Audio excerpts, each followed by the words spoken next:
সালামু আলাইকুম। ফেসবুকে দেখবেন বিভিন্ন রকমের বড় বাইরে ছোট বাইরে এসে বিভিন্ন রকমের কথা বলে, বিভিন্ন রকমের ভিডিও ছাড়ার কথা বলে। এভাবে ভিডিও ছাড়বেন, এইভাবে ছাড়বেন, ওইভাবে ছাড়বেন, বস্তা করে ভিডিও ছাড়বেন, বিভিন্ন রকমের কথাবার্তা বলে। আসলে কি জানেন, ফেসবুক তো এগুলো বলে নাই। আপনাদের ভিডিও দেখে যারা নতুন কন্টেন্ট ক্রিয়েটর তাদের ভিডিও ছাড়ার আগ্রহটাই কমে যায়। উল্টাপুল্টা কোনো কথা কেউ বলবেন না, ভিডিওর কোয়ালিটি ভালো বানান, ভিডিও দেখবেন যে আপনি কী ভিডিওতে বলতে চাচ্ছেন।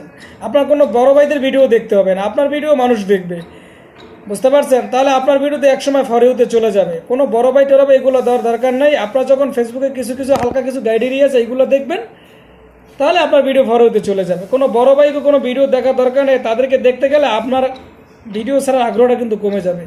তারা আপনার দিয়ে মজা নেয়, আপনারা দিয়ে অনেক কিছু করায় এবং তার ওয়াচ টাইম বাড়ায় এবং তার ভিউ বাড়ায়, বুঝতে পারছেন? ফলোয়ার বাড়ায় এবং ভিডিও দেখবেন, সমস্যা নেই, কমেন্টও করবেন, নো প্রবলেম। কিন্তু তারা যে অনেক সময় অনেকগুলো গাইডেরিয়া দেয়, এগুলো মানা যাবে না, বুঝছেন? তাহলে কিন্তু আপনি কিন্তু ভিডিও ছাড়ার আগ্রহটা কিন্তু হারিয়ে ফেলবেন।